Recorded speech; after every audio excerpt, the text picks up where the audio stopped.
জাহিদু ফিল্লাহি হাক্কা জিহাদি হুয়াজতাবাকুম ওয়া মা জাআলা আলাইকুম ফিদ-দীনি মিন হারাজ মিল্লাতা আবিকুম ইব্রাহিম হুয়া সাম্মাকুমুল মুসলিমিন মিন ক্বাবলু ওয়া ফি হাদা লিয়াকুনার রাসূলু শাহীদান আলাইকুম ওয়া তাকুনু শুহাদা আলান নাস।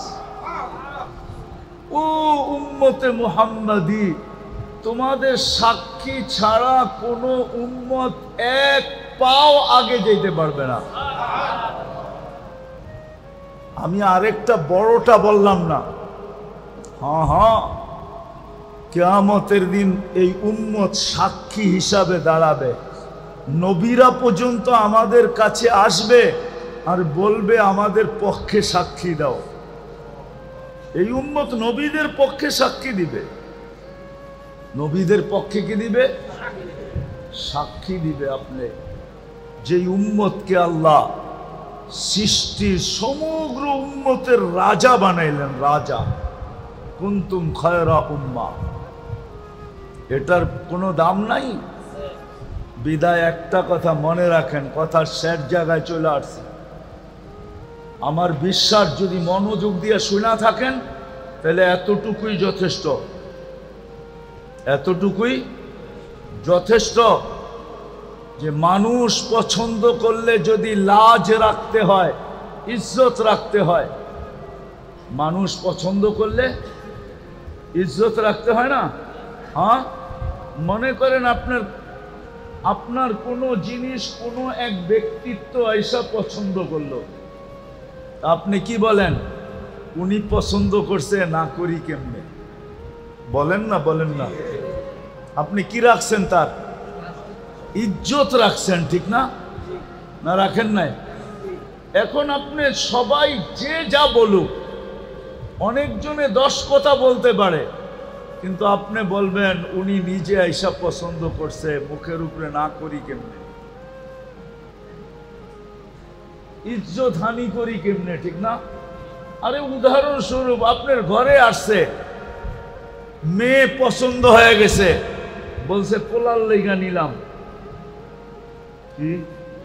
কিন্তু আপনি ভাববেন কোথায় হাতি আর কোথায় আমি, কোথায় আমি, কোথায় আমি। মানুষও বলবে এত বড় হাতির লগে সম্পর্ক কইরা তুই সামলাবি কেমনে? কিন্তু আপনি কি বলবেন? পছন্দ করে ফেলছে, মুখের উপরে না করি কেমনে? ইজ্জতের দিকে তাকায় কিছু বলতে পারতেছি না, নাইলে নিজেও তো বুঝি, নিজেও তো বুঝি। যদি দুনিয়ার এটা বোঝেন তো আমার এটা কেন বুঝবেন না?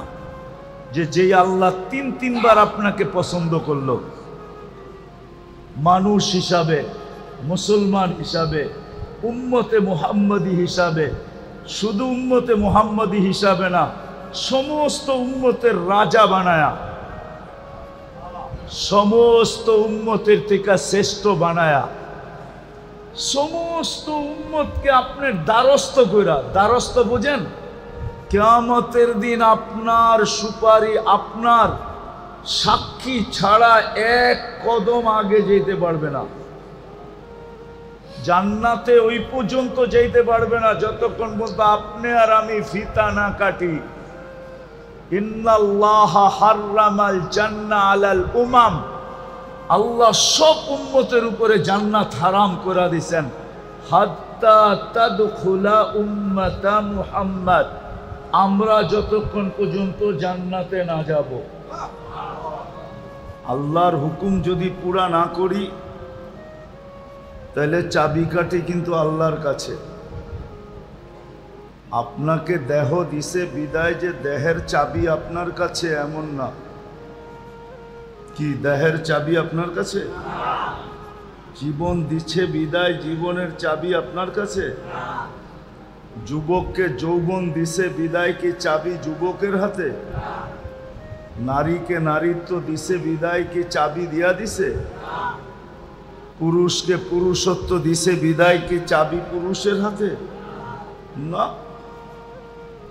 ধনীকে ধন দিছে বিদায় কি চাবি ধনীর হাতে নাকি?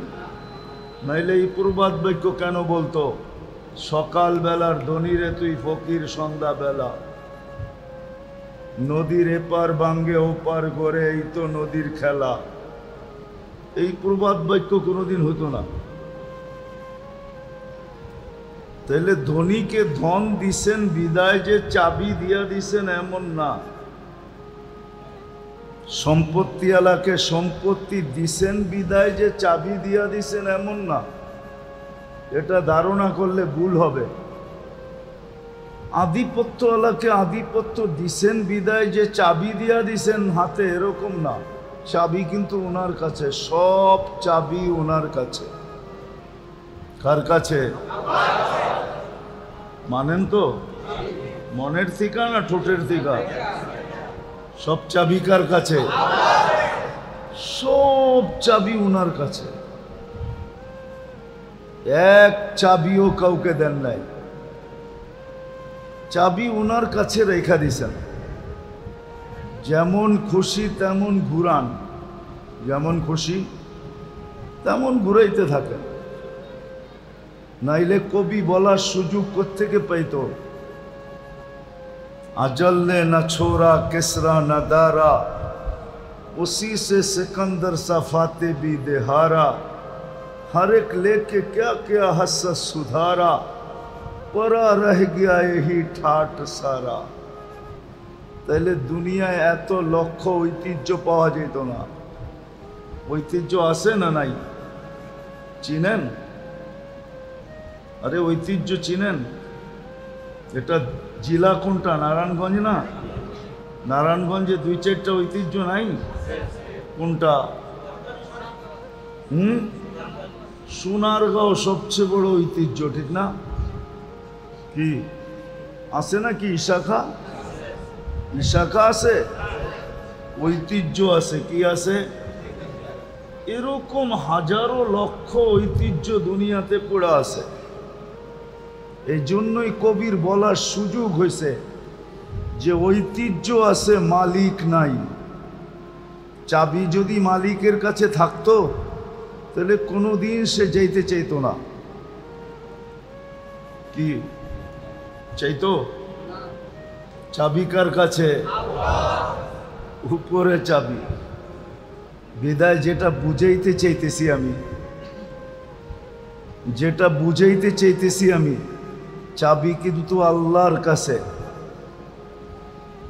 যদি মনোযোগ দিয়ে না শুনলাম আর কথাগুলা দিলে যদি না গাতলো, তাহলে জীবনের চাবি আমাদের কাছে না, জীবন কিন্তু কেটে যাবে। জীবনটা কেটে যাবে। একদিন আপনি আর আমি মৃত্যুর কোলে ঢলে পড়ব, কিন্তু প্রশ্ন উত্তর জায়গাটা জায়গায় থেকে যাবে। প্রশ্ন উত্তর, জীবন কিন্তু কেটে যাবে, মৃত্যুর কোলে ঢলে পড়ব, জীবন শেষ, কিন্তু প্রশ্ন উত্তর কিন্তু জায়গাটা জায়গায় থেকে যাবে। কেননা এটা অস্তিত্ব কে দিছে? যদি মানেন যে এটা অস্তিত্ব আল্লাহ দিছে, এটাকে সাজাইছে কে? এটা তো সাইজা আসে নাই। মার পেটের থেকে যখন আসছিল তখন বিলকুল সাজাহীন আসছিল, কোনো সাজ নাই। এই জন্যই তো এটাকে শিশু বলে, কি বাচ্চা বলে, ঠিক না? কি বাচ্চা বলে না? শিশু বলে, বাচ্চা বলে, ঠিক না? কোনো সাইজা আসে নাই। সাজাইছে কে? শুধু অস্তিত্ব দেন নাই, সাজাইছেন। শুধু সাজান নাই, যতদিন আছি অতদিন 24 ঘন্টা রক্ষণাবেক্ষণ কে করতেছেন? 24 ঘন্টা রক্ষণাবেক্ষণ কে করেন? 24 ঘন্টা নুন কার খাই? কিন্তু প্রশ্ন করেন নিজেকে যে আমি গুণ কতটুকু গাই। যুবকদেরকে বলি, প্রশ্ন করো নিজেকে যে আল্লাহ যে 24 ঘন্টা আমাকে নুন দেন, নেয়ামত দেন, আর আমি 24 ঘন্টা ভোগ করি, 24 ঘন্টা ভোগ করি, একটা উদাহরণ দিলে বুঝে আসবে কি জানি না। কয়েকদিন আগে না প্রচণ্ড গরম ছিল, গায়ে লাগলে মনে হতো আগুন লাগছে, ঠিক না? তাপমাত্রা 50-এর কাছাকাছি চলে গেছে, 40-45 পর্যন্ত চলে গেছে, ঠিক না? সত্য তো? ওই সময় শ্বাস প্রশ্বাস নিচ্ছেন না নেন নাই? হ্যাঁ, কিন্তু শরীরে লাগলে তো মনে হয়তো আগুন লাগছে, ঠিক না? কিন্তু শ্বাস দিয়া ওই গরমটা ভিতরে যাইতে দিছে আল্লাহ না দেয় নাই? হ্যাঁ, যদি যাইতে দিতেন আপনার শরীরটা বেশি নরম না ভিতরের শ্বাসনালী বেশি নরম? হ্যাঁ, শরীরে লাগেই যত এত জ্বালা হইতো, গরম অনুভব হইতো, যদি ওটা শ্বাসনালী দিয়া যাইতো তো আপনার কেমন হইতো? একটু ভাবেন না? কিন্তু আপনি ডেলি সারাদিন শ্বাস নিছেন, একবার রোদে দাঁড়ায়া পর্যন্ত নিছেন, নেন নাই? রোদ দিয়ে হাঁটতে হাঁটতে নেন নাই? কিন্তু আল্লাহ তো গরমটাকে শ্বাসনালীর ভিতর দিয়ে যেতে দেয় নাই। আল্লাহ বলছে তুই শ্বাস যাবি বটে কিন্তু গরম যাবি না। শ্বাস যাবি বটে কিন্তু কি যাবি না? গরম যাবি না। আবার ভিতরে নিয়ে এটাকে আল্লাহ আবার ঠান্ডা করছেন। নাইলে আপনি একটু পর পর জামার বুতাম খুইলা বুকে ফু দিলে ঠান্ডা লাগতো না গরম লাগতো? ভিতরে ঠান্ডা কে করলো? বাহিরে তো সব গরম। এই যে আল্লাহ নুন 24 ঘন্টা কয়েকদিন আগে আপনি বুক করলেন, আল্লাহ যদি বলতো যেই গরম গায়ে লাগে ওইটাই ভিতরে যাবে, তাহলে আপনি কি করতেন? ঘরে নাইলে এসি লাগাইলেন, ভিতরে এসি লাগাইতেন কোত্থেকা? ভাবছেন কোনোদিন? কোনো যুবকও তো ভাবে নাই, কোনো নারীও তো ভাবে নাই। এই জন্য আমি কথা গুছায়া নিয়ে আসতেছি। 24 ঘন্টা আল্লাহর নেয়ামত ভোগ করি, কিন্তু গুণ কতক্ষণ গাই? কতক্ষণ গুণ গাই বলেন? তার তুলনায় গুণ কতক্ষণ গাই? কতবার ডেলি আল্লাহ বলি, কতবার ডেলি আল্লাহকে ডাকি বলেন? চুপ আছেন কেন? এইখানে তো একজনও হবে কিনা জানি না ডেলি 200 বার আল্লাহ বলে। আমি কমায় দিলাম যে 200 বার ডেলি আল্লাহ বলে, কিন্তু শ্বাস প্রশ্বাস তো নেয় 1,60,000 বার। অক্সিজেন তো নেয় ডেলি 550 লিটার। আল্লাহ কিডনিকে ডায়ালিসিস করেন ডেলি কুদরত দ্বারা 36 বার। হ্যাঁ, চোখ দিয়া যখনই দেখি তখনই 26 কোটি ক্যামেরা কাজে লাগায়া দেখি। যুবকরা যখনই দেখে, যেদিকেই দেখে 26 কোটি ক্যামেরা দিয়া দেখে। 13 26টা না, 2600 না, 26,000 না, 26 লক্ষ না, 26 কোটি ক্যামেরা দিয়া দেখে। যখনই খায় 4 বার চেকিং করায়, যখনই পান করে তখনই 4 বার চেক হয়। যখনই খায় বা পান করে 4 বার চেকিং হয়। কয়বার? নাক মুখের কাছে নিতেই নাক প্রথমে গ্রান চেক করে ফেলে যে ঠিক আছে কিনা। সত্য তো? জিহ্বাতে লাগানোর সাথে সাথে স্বাদ চেক করে ফেলে, স্বাদ ঠিক আছে কিনা। কামড় দেওয়ার সাথে সাথে দাঁত চেক করে কোনো পাথরের কণা আছে কিনা। চতুর্থ আবার জিহ্বা চেক করে যে ভিতরে কোনো চুল আর আঁশ জাতীয় যাইতেছে কিনা।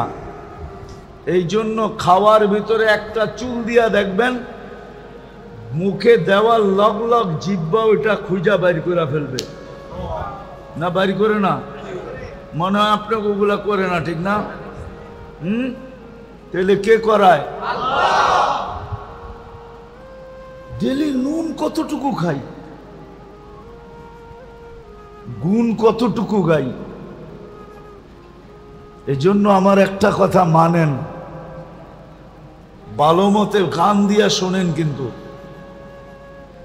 যে আল্লাহ মুসলমানের ঘরে আমাদেরকে অস্তিত্ব দিছেন নিজের পছন্দে। কার পছন্দে? আপনি নিজের পছন্দে মুসলমানের ঘরে আসছেন? নিজের পছন্দে মানুষ? আপনি কার পছন্দে মানুষ? মুসলমানের ঘরে কার পছন্দে? উম্মতে মুহাম্মদী কার পছন্দে? আপনাকে পছন্দ কে করছে? আল্লাহর পছন্দের কোনো দাম নাই। দুনিয়ার প্রধানমন্ত্রী যদি পছন্দ করে এটার যদি ভ্যালু থাকতে পারে, প্রেসিডেন্ট পছন্দ করলে যদি এটার ভ্যালু থাকতে পারে, সমাজের বিত্তবান ব্যক্তি যদি পছন্দ করে এটার যদি ভ্যালু থাকতে পারে, তাহলে আল্লাহ যে আপনাকে তিনবার পছন্দ করলো এটার কোনো ভ্যালু নাই? ভ্যালু বুঝেন তো? কোনো মূল্য নাই, কোনো দাম নাই। যে আল্লাহ তিনবার আপনাকে পছন্দ করছে, প্রথম মানুষ হিসাবে, দ্বিতীয় মুসলমান হিসাবে, তৃতীয় উম্মতে মুহাম্মাদি হিসাবে। কে পছন্দ করছে? হ্যাঁ, আল্লাহ পছন্দ করছে। কয়বার? তিনবার পছন্দ করছে আপনাকে। কোনো ভ্যালু নাই। যে আল্লাহ মানুষ হিসাবে পছন্দ করা শ্রেষ্ঠত্বের মুকুট দিল মাথায়, যে আল্লাহ মুসলমান পছন্দ করা সবচেয়ে বেশি প্রিয় পাত্র বানাইল, সবচেয়ে বড় প্রিয় পাত্র বানাইল, এটার কোনো ভ্যালু নাই।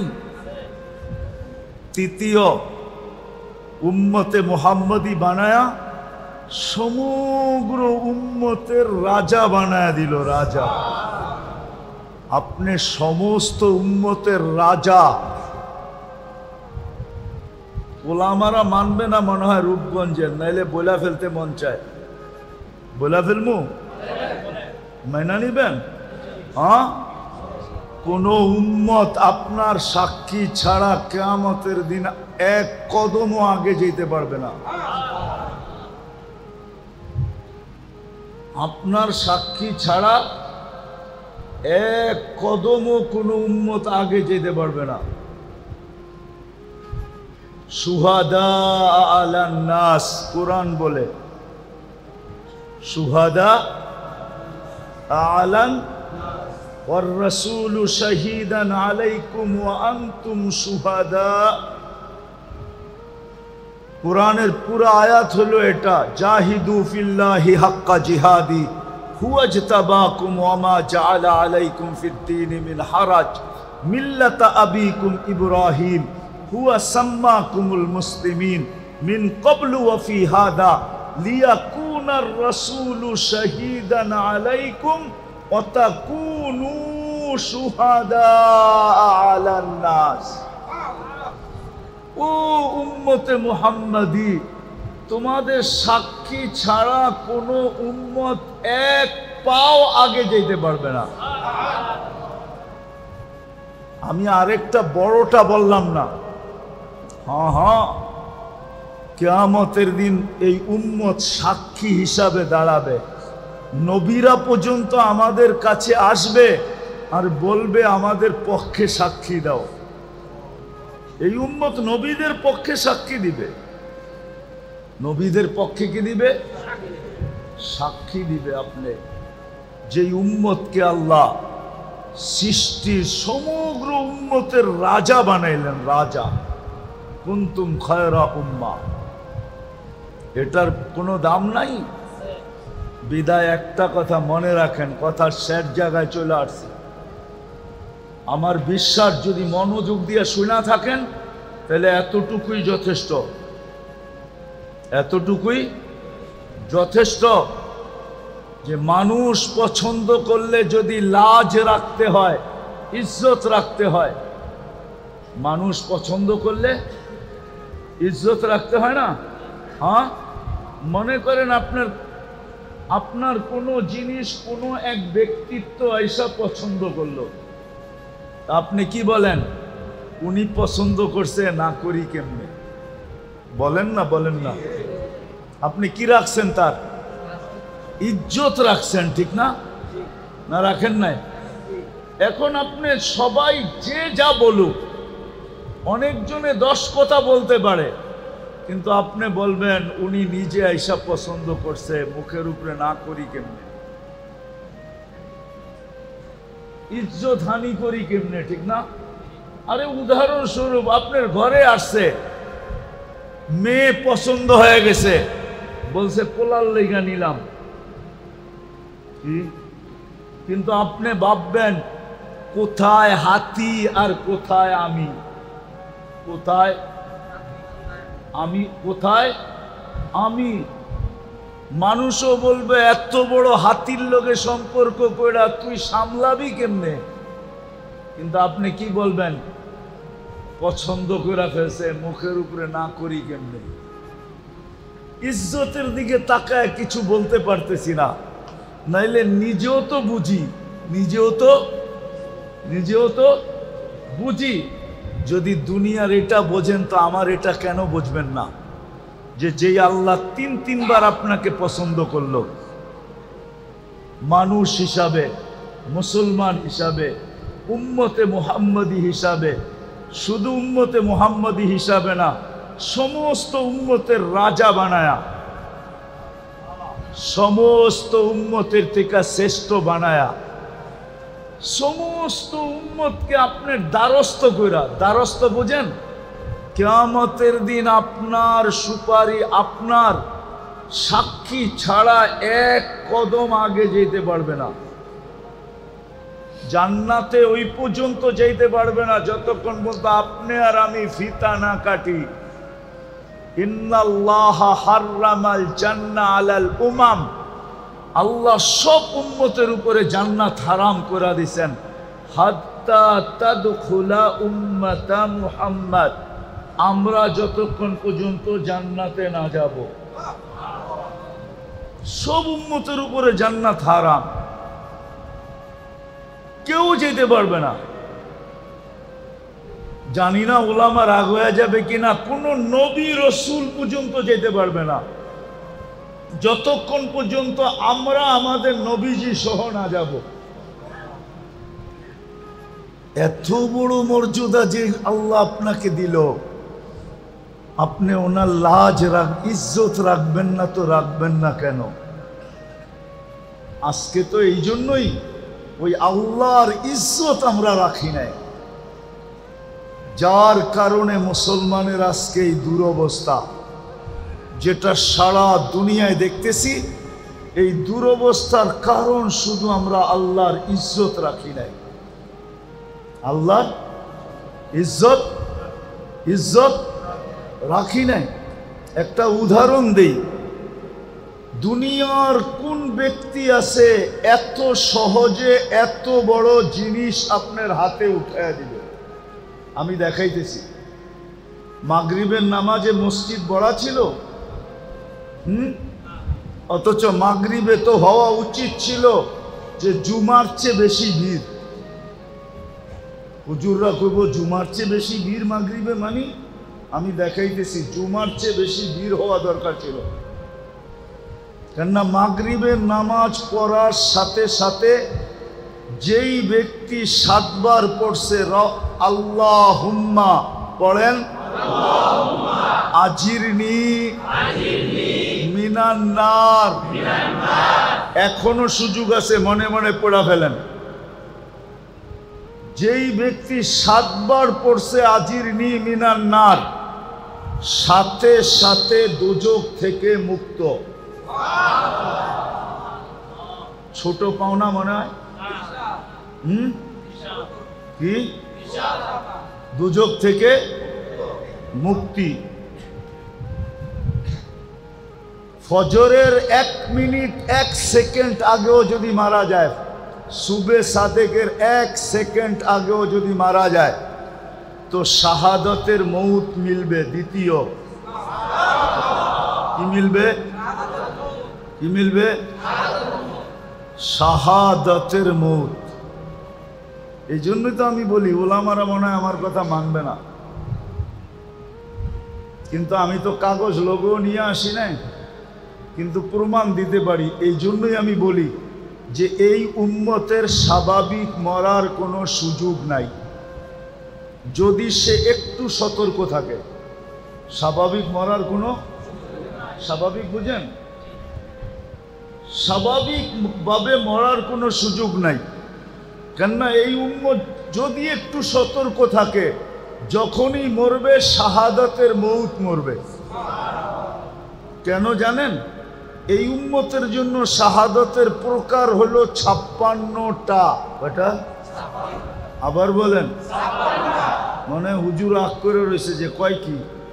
আমার কাছে দলিল আছে, দরকার হলে নিয়ে যায় না আমার কাছে, আমি একবারে কপি করে পাঠায় দিব, কোনো অসুবিধা নেই, প্রমাণ সহ। 56 প্রকার শহীদ, 56টা প্রকার হলো এই উম্মতের জন্য শাহাদাতের। বলেন ওই উম্মত স্বাভাবিক মৌত মরে কি করে? কিন্তু শর্ত হলো একটু সতর্ক হইতে হবে, একটু। এইরকম যেরকম দেখাইলাম মাগরিবের পরে খালি নামাজটা পড়ব 7 বার আল্লাহুম্মা আজিরনি মিনান নার পয়রা একটা মুস্কি হাসি দিয়া বের হয়ে যাব। সবাই যদি বলে হাসি দিলি কেন? কয় কাম কইরা লাইছি, কাম কইরা ফেলছি, কাম হয়ে গেছে, দোজখ থেকে মুক্তি। সুবে সাদেকের 1 সেকেন্ড আগেও মরলে শাহাদাতের মৌত। তৃতীয়, যে শাহাদাতের মৌত মরবে সে যাবে কোথায়? তাইলে জান্নাতের প্রবেশপত্র। এত সহজে এটা দেওয়ার কে দিবে? কিন্তু মাগরিবের নামাজের পরে মাগরিব পড়া 7 বার পড়লে আল্লাহ দেওয়ার জন্য প্রস্তুত। আল্লাহ দেওয়ার জন্য প্রস্তুত। এই জন্যই বলছিলাম মাগরিবে জুমার চেয়ে বেশি ভিড় হওয়ার কথা ছিল। কেননা জুমা পড়লে এরকম কোনো ফজিলত, জুমার ফজিলত আছে মানি, কিন্তু যেটা শুনাইলাম এরকম কোনো ফজিলত নাই। আছে নাকি? বলো উলামা, জুমার ফজিলত ভিন্ন, কিন্তু এরকম না যেরকম মাগরিব পড়া 7 বার পড়লে যেই ফজিলত বললাম, এরকম না। তাহলে জুমার চেয়ে বেশি ভিড় হওয়ার কথা ছিল কখন? আবার জুমার চেয়ে বেশি ভিড় হওয়ার কথা ছিল ফজরে। ফজরে যে নামাজ পড়বে আর 7 বার পড়বে আজিরনি মিনান নার, আল্লাহুম্মা আজিরনি মিনান নার, যে পড়বে সূর্য ডুবার 1 সেকেন্ড আগে মারা গেলেও শাহাদাতের মৌত, জাহান্নাম থেকে মুক্তি, জান্নাতে ঢুকার প্রবেশপত্র। কিন্তু মাগরিবে যা হয় হয়, ফজরে তো এর 10 ভাগের 1 ভাগও হয় না, কোনো মুসল্লি হয় না। হয়? বহুত মসজিদ আছে ইমাম আর মুয়াজ্জিন দেখতে দেখতে দেখতে সূর্য উঠার 10 মিনিট আগে পড়ে, চল ছোট সূরা দিয়ে পড়া ফেলি, আর কেউ আইব না, ঠিক না? এরমই তো। অথচ আপনারা বলেন যা দেখলাম, হেলিকপ্টার দিয়ে দেখলে একটু ভালো হইতো, হাইটা দেখছি তো যেই ঘন বসতি, হেলিকপ্টার দিয়ে দেখলে মনে হয় আরো ভালো মতে বুঝতে পারতাম যে কেমন ঘন বসতি, ঠিক না? এত ঘন বসতি হওয়া সত্ত্বেও ফজরে কোনো মুসল্লি নেই, ফজরে কোনো মুসল্লি নাই। অথচ আল্লাহ ঘুমের থেকে উঠাইতেছে এই কথা বইলা, খায়রুম মিনান নাওম, ঘুমায় আর কি মিলবে তোর, আয় আমি কি দিতে চাই আয়। ঘুমায় আর কি মিলবে? আমি কি দিতে চাই, দেখ আয়। তাহলে ফজরে উঠছে পড়া বীর থাকা দরকার ছিল, জুমার চেয়ে বেশি বীর হওয়া দরকার ছিল, আসরেও জুমার চেয়ে বেশি বীর হওয়ার দরকার ছিল। কেননা হাদিসে আছে মান সাল্লাল বারদাইন দাখালাল জান্নাহ, যে ফজর আর আসর পড়ল সে যেন জান্নাতেই আছে, সে যেন জান্নাতেই আছে। জান্নাত অবধারিত, অথচ আল্লাহ দিতে চায়। তো মেরে দোস্ত, আজকে যে আমাদের দুরবস্থা, শুধু আল্লাহর ইজ্জত না রাখার কারণে। আমরা মানুষের ইজ্জত তো রাখলাম, আল্লাহর ইজ্জত রাখলাম না। বিদায় আসল কথায় আসি, যাকে আল্লাহ মানুষ হিসাবে অস্তিত্ব দিছেন, মুসলমান হিসাবে অস্তিত্ব দিছেন, উম্মতে মুহাম্মদী বানাইছেন, লেখা নেন, বোঝেন আর না বোঝেন, মানেন আর না মানেন, এটা লেখা নেন। ওর জন্য ইসলাম ছাড়া, ইসলাম ছাড়া, দিন ছাড়া বিকল্প কোনো রাস্তা নাই। ওই যুবকের জন্য দিন ছাড়া কোনো বিকল্প রাস্তা নাই। না যুবক, না বৃদ্ধ, না নারী, না পুরুষ, না ধনী, না গরিব, না শাসক, না শাসিত, কারো জন্য দিন ছাড়া বিকল্প কোনো রাস্তা, বিকল্প কোনো রাস্তা, বিকল্প কোনো রাস্তা নাই। লেখা রাখেন আমার কথায়, বিকল্প কোনো রাস্তা, বিকল্প কোনো রাস্তা নাই, বিকল্প কোনো রাস্তা নাই, বিকল্প রাস্তা নাই। যদি আপনি এইখানেও সুখে থাকতে চান, ওইখানেও সুখে থাকতে চান, এই দুইটা শব্দ যোগ করে নিতে হবে। দিন ছাড়া বিকল্প কোনো রাস্তা নাই। যদি এইখানেও সুখে থাকতে চায়, ওইখানেও সুখে থাকতে চায়। একটা উদাহরণ দিয়ে বুঝলে বুঝে আসবে মনে হয়। বলেন, মাছের জন্য সুখের পরিবেশ কোনটা? যদিও অ্যাকোরিয়াম হয়, যদিও অ্যাকোরিয়াম চিনেন কি? অ্যাকোরিয়ামে আটলান্টিকের সমান পানি থাকে না? হ্যাঁ, প্রশান্ত, বঙ্গোপসাগর, ভারত মহাসাগর, আরব মহাসাগর, আচ্ছা কমসে কম পুষ্কুনির সমান তো হবেই, ঠিক না? কতটুক? অল্প পানি থাকে অ্যাকোরিয়ামে, ঠিক না? তারপরে সে সুখে না? সুখে না কেন? পানির পরিবেশে, ঠিক না?